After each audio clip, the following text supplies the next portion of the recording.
Assalamualaikum warahmatullahi wabarakatuh. Allah Subhanahu wa taala tidak memerlukan harta kita, pengorbanan kita, kambing yang kita beli sama ada mahal ataupun murah yang kita sembelih buat kurban, sama ada kita gunakan wang kita dengan sebanyaknya ataupun kita sedikit, tidak menjejas Allah Subhanahu wa taala. Kita renung bagaimana kita berkira dengan Allah Subhanahu wa taala. Kita kata nak sedekah, tapi baju kita yang kita mungkin dah lama tak pakai, kita pun daripada aku buang kasih orang lagi baik dapat pahala.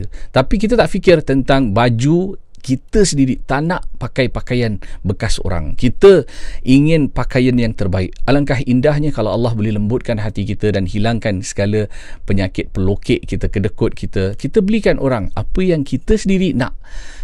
Memang susah, tapi kita latih diri kita untuk mungkin belanja orang makan, kita makan, orang sebelah tak tahu kita bayar, kita bayarkan dia tanpa mengharapkan dia membayar balik ataupun membelanja kita. Kita lakukan untuk Allah Subhanahu wa taala.